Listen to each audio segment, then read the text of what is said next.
अथ दशमोध्यायः। भागवत के 10 लक्षण।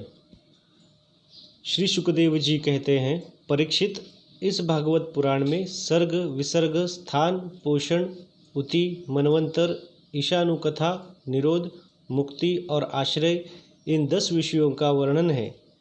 इनमें जो 10वां आश्रय तत्व है उसी का ठीक ठीक निश्चय करने के लिए कहीं श्रुति से, कहीं तात्पर्य से और कहीं दोनों के अनुकूल अनुभव से महात्माओं ने अन्य 9 विषयों का बड़ी सुगम रीति से वर्णन किया है। ईश्वर की प्रेरणा से गुणों में क्षोभ होकर रूपांतर होने से जो आकाश आदि पंचभूत, शब्दादि तन्मात्र इंद्रिया, अहंकार और महतत्व की उत्पत्ति होती है, उसको सर्ग कहते हैं। उस विराट पुरुष से उत्पन्न ब्रह्मा जी के द्वारा जो विभिन्न चराचर सृष्टियों का निर्माण होता है उसका नाम है विसर्ग। प्रतिपद नाश की ओर बढ़ने वाली सृष्टि को एक मर्यादा में स्थिर रखने से भगवान विष्णु की जो श्रेष्ठता सिद्ध होती है उसका नाम स्थान है। अपने द्वारा सुरक्षित सृष्टि में भक्तों के ऊपर उनकी जो कृपा होती है उसका नाम पोषण। मनवंतरों के अधिपति जो भगवत भक्ति और प्रजापालन रूप शुद्ध धर्म का अनुष्ठान करते हैं उसे मनवंतर कहते हैं। जीवों की वे वासनाएं जो कर्म के द्वारा उन्हें बंधन में डाल देती है उति नाम से कही जाती है। भगवान के विभिन्न अवतारों के और उनके प्रेमी भक्तों की विविध आख्यानों से युक्त गाथाएं ईश कथा है। जब भगवान योग निद्रा स्वीकार करके शयन करते हैं तब इस जीव का अपनी उपाधियों के साथ उनमें लीन हो जाना निरोध है। अज्ञान कल्पित कर्तृत्व, भोक्तृत्व आदि अनात्म भाव का परित्याग करके अपने वास्तविक रूप में परमात्मा में स्थित होना ही मुक्ति है। परीक्षित, इस चराचर जगत की उत्पत्ति और प्रलय जिस तत्व से प्रकाशित होते हैं वह परम ब्रह्म ही आश्रय है। शास्त्रों में उसी को परमात्मा कहा गया है। जो नेत्र आदि इंद्रियों का अभिमानी दृष्टा जीव है वही इंद्रियों के अधिष्ठातु देवता सूर्य आदि के रूप में भी है, और जो नेत्र गोलक आदि से युक्त दृश्य देह है वही उन दोनों को अलग अलग करता है। इन तीनों में यदि एक का भी अभाव हो जाए तो दूसरे 2 की उपलब्धि नहीं हो सकती। अतः जो इन तीनों को जानता है वह परमात्मा ही सबका अधिष्ठान आश्रय तत्व है। उसका आश्रय वह स्वयं ही है, दूसरा कोई नहीं। जब पूर्वोक्त विराट पुरुष ब्रह्मांड को फोड़कर निकला तब वह अपने रहने का स्थान ढूंढने लगा, और स्थान की इच्छा से उस शुद्ध संकल्प पुरुष ने अत्यंत पवित्र जल की सृष्टि की। विराट पुरुष रूप नर से उत्पन्न होने के कारण ही जल का नाम नार पड़ा, और उस अपने उत्पन्न किए हुए नार में वह पुरुष 1000 वर्षों तक रहा। इसी से उसका नाम नारायण हुआ। उन नारायण भगवान की कृपा से ही द्रव्य, कर्म, काल, स्वभाव और जीव आदि की सत्ता है। उनकी उपेक्षा कर देने पर और किसी का अस्तित्व नहीं रहता। उन अद्वितीय भगवान नारायण ने योग निद्रा से जगकर अनेक होने की इच्छा की। तब अपनी माया से उन्होंने अखिल ब्रह्मांड के बीज स्वरूप अपने स्वर्णमय वीर्य को 3 भागों में विभक्त कर दिया, अधिदैव, अध्यात्म और अधिभूत। परीक्षित, विराट पुरुष का एक ही वीर्य 3 भागों में कैसे विभक्त हुआ सो सुनो। विराट पुरुष के हिलने डोलने पर उनके शरीर में रहने वाले आकाश से इंद्रिय बल, मनोबल और शरीर बल की उत्पत्ति हुई। उनसे इन सब का राजा प्राण उत्पन्न हुआ।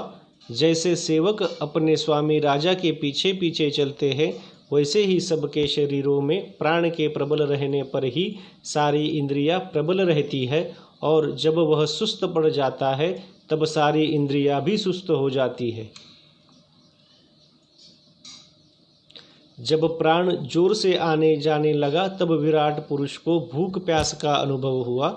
खाने पीने की इच्छा करते ही सबसे अधिक उनके शरीर में मुख प्रकट हुआ। मुख से तालु और तालु से रसेंद्रिय प्रकट हुई। इसके बाद अनेकों प्रकार के रस उत्पन्न हुए जिन्हें रसना ग्रहण करती है। जब उनकी इच्छा बोलने की हुई तब वाक इंद्रिय, उसके अधिष्ठातु देवता अग्नि और उनका विषय बोलना, ये तीनों प्रकट हुए। इसके बाद बहुत दिनों तक उस जल में ही वे रुके रहे। श्वास के वेग से नासिका छिद्र प्रकट हो गए। जब उन्हें सूंघने की इच्छा हुई तब उनकी नाक घ्राणेन्द्रिय आकर बैठ गई और उसके देवता गंध को फैलाने वाले वायुदेव प्रकट हुए। पहले उनके शरीर में प्रकाश नहीं था, फिर जब उन्हें अपने को तथा दूसरी वस्तुओं को देखने की इच्छा हुई तब नेत्रों के छिद्र, उनका अधिष्ठाता सूर्य और नेत्रेंद्रिय प्रकट हो गए। इन्हीं से रूप का ग्रहण होने लगा। जब वेद रूप ऋषि विराट पुरुष को स्तुतियों के द्वारा जगाने लगे तब उन्हें सुनने की इच्छा हुई। उसी समय कान, उनकी अधिष्ठातु देवता, दिशाएं और श्रोत्रेंद्रिय प्रकट हुई। इससे शब्द सुनाई पड़ता है। जब उन्होंने वस्तुओं की कोमलता, कठिनता, हल्कापन, भारीपन, उष्णता और शीतलता आदि जाननी चाही तब उनके शरीर में चर्म प्रकट हुआ। पृथ्वी में से जैसे वृक्ष निकल आते हैं उसी प्रकार उस चर्म में रोएं पैदा हुए और उसके भीतर बाहर रहने वाला वायु भी प्रकट हो गया। स्पर्श ग्रहण करने वाली त्वचा इंद्रिय भी साथ ही साथ शरीर में चारों ओर लिपट गई और उससे उन्हें स्पर्श का अनुभव होने लगा। जब उन्हें अनेकों प्रकार के कर्म करने की इच्छा हुई तब उनके हाथ उग आए। उन हाथों में ग्रहण करने की शक्ति, हस्तेंद्रिय तथा उनके अधिदेवता इंद्र प्रकट हुए और दोनों के आश्रय से होने वाला ग्रहण रूप कर्म भी प्रकट हो गया। जब उन्हें अभिष्ट स्थान पर जाने की इच्छा हुई तब उनके शरीर में पैर उग आए। चरणों के साथ ही चरण इंद्रियों के अधिष्ठाता रूप में वहाँ स्वयं यज्ञ पुरुष भगवान विष्णु स्थित हो गए और उन्हीं में चलना रूप कर्म प्रकट हुआ। मनुष्य इस चरणेन्द्रिय से चलकर यज्ञ सामग्री एकत्र करते हैं। संतान रति और स्वर्ग भोग की कामना होने पर विराट पुरुष के शरीर में लिंग की उत्पत्ति हुई। उसमें उपस्थेंद्रिय और प्रजापति देवता तथा इन दोनों के आश्रय रहने वाला काम सुख का आविर्भाव हुआ। जब उन्हें मल त्याग की इच्छा हुई तब गुदाद्वार प्रकट हुआ। तत्पश्चात उसमें पायु, इंद्रिय और मित्र देवता उत्पन्न हुए। इन्हीं दोनों के द्वारा मल त्याग की क्रिया संपन्न होती है। अपान मार्ग द्वारा एक शरीर से दूसरे शरीर में जाने की इच्छा होने पर नाभि द्वारा प्रकट हुआ। उससे अपान और मृत्यु देवता प्रकट हुए। इन दोनों के आश्रय से ही प्राण और अपान का विछोह यानी मृत्यु होती है। जब विराट पुरुष को अन्न जल ग्रहण करने की इच्छा हुई तब कोख, आते और नाड़ियाँ उत्पन्न हुई। साथ ही कुक्षी के देवता समुद्र, नाड़ियों के देवता नदियाँ एवं तुष्टि और पुष्टि, ये दोनों उनके आश्रित विषय उत्पन्न हुए। जब उन्होंने अपनी माया पर विचार करना चाहा तब हृदय की उत्पत्ति हुई। उससे मनरूप इंद्रिय और मन से उसका देवता चंद्रमा तथा विषय, कामना और संकल्प प्रकट हुए। विराट पुरुष के शरीर में पृथ्वी, जल और तेज से 7 धातुएं प्रकट हुई। त्वचा, चर्म, मांस, रुधिर, मेद, मज्जा और अस्थि। इसी प्रकार आकाश, जल और वायु से प्राणों की उत्पत्ति हुई। श्रोत्रादि जब सब इंद्रियां शब्दादि विषयों को ग्रहण करने वाली है, वे विषय अहंकार से उत्पन्न हुए हैं। मन सब विकारों का उत्पत्ति स्थान है और बुद्धि समस्त पदार्थों का बोध कराने वाली है। मैंने भगवान के इस स्थूल रूप का वर्णन तुम्हें सुनाया है। यह बाहर की ओर से पृथ्वी, जल, तेज, वायु, आकाश, अहंकार, महतत्व और प्रकृति, इन 8 आवरणों से घिरा हुआ है। इससे परे भगवान का अत्यंत सूक्ष्म रूप है।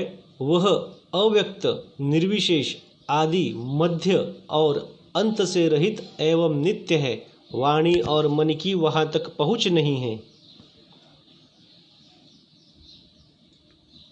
मैंने तुम्हें भगवान के स्थूल और सूक्ष्म, व्यक्त और अव्यक्त जिन 2 रूपों का वर्णन सुनाया है, ये दोनों ही भगवान की माया के द्वारा रचित है। इसलिए विद्वान पुरुष इन दोनों का ही स्वीकार नहीं करते। वास्तव में भगवान निष्क्रिय है। अपनी शक्ति से ही वे सक्रिय बनते हैं। फिर तो वे ब्रह्मा का या विराट रूप धारण करके वाच्य और वाचक शब्द और उसके अर्थ के रूप में प्रकट होते हैं और अनेकों नाम, रूप तथा क्रियाएं स्वीकार करते हैं। परीक्षित, प्रजापति, मनु देवता, ऋषि, पितर, सिद्ध, चारण, गंधर्व, विद्याधर, असुर, यक्ष, किन्नर, अप्सराएं, नाग, सर्प, किमपुरुष, उरग, मातृकाय, राक्षस, पिशाच, प्रेत, भूत, विनायक, कुष्मांड, उन्माद, वेताल, यातुधान, ग्रह, पक्षी, मृग, पशु, वृक्ष, पर्वत, सरीसृप इत्यादि जितने भी संसार में नाम रूप है, सब भगवान के ही है।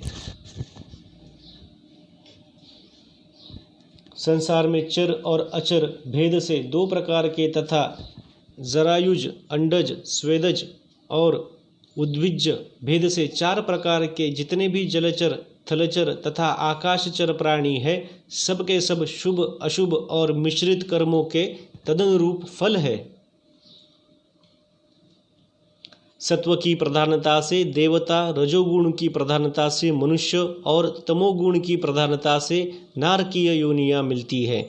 इन गुणों में भी जब एक गुण दूसरे 2 गुणों से अभिभूत हो जाता है, तब प्रत्येक गति के 3-3 भेद और हो जाते हैं।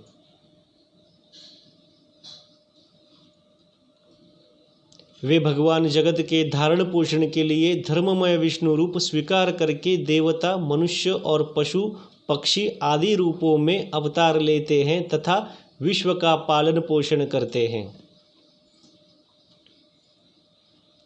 प्रलय का समय आने पर वे ही भगवान अपने बनाए हुए इस विश्व को कालाग्नि स्वरूप रुद्र का रूप ग्रहण करके अपने में वैसे ही लीन कर लेते हैं जैसे वायु मेघमाला को।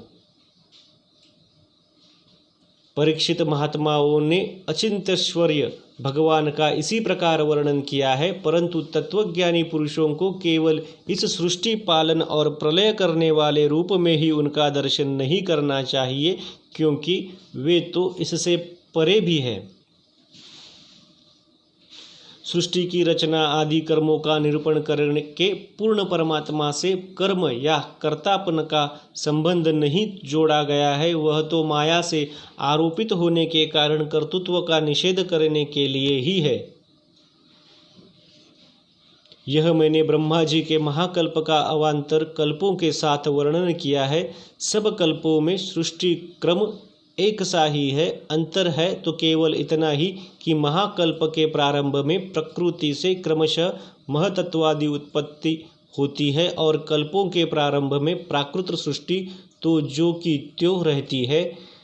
चराचर प्राणियों की वैकृत सृष्टि नवीन रूप से होती है। परीक्षित, काल का परिमाण कल्प और उसके अंतर्गत मनवंतरों का वर्णन आगे चलकर करेंगे। अब तुम पाद्य कल्प का वर्णन सावधान होकर सुनो। शौनक जी ने पूछा, सूत जी, आपने हम लोगों से कहा था कि भगवान के परम भक्त विदुर जी ने अपने अति दुस्त्यज कुटुंबियों को भी छोड़कर पृथ्वी के विभिन्न तीर्थों में विचरण किया था। उस यात्रा में मैत्रेय ऋषि के साथ आध्यात्म के संबंध में उनकी बातचीत कहाँ हुई तथा मैत्रेय जी ने उनके प्रश्न करने पर किस तत्व का उपदेश किया। सूत जी, आपका स्वभाव बड़ा सौम्य है, आप विदुर जी का वह चरित्र हमें सुनाइए। उन्होंने अपने भाई बंधुओं को क्यों छोड़ा और फिर उनके पास क्यों लौट आए? सूत जी ने कहा, शौनकादि ऋषियों, राजा परीक्षित ने भी यह बात पूछी थी। उनके प्रश्नों के उत्तर में श्री सुखदेव जी महाराज जो कुछ कहा था वही मैं आप लोगों से कहता हूँ, सावधान होकर सुनिए। इति श्रीमद्भागवते महापुराणे वैयासिक्यामष्टादशसहस्रया पारमहंस्या संहिताया द्वितीय स्कंधे पुरुष संस्थानुवर्णनम नाम दशमोऽध्यायः। इति द्वितीय स्कंध समाप्तः।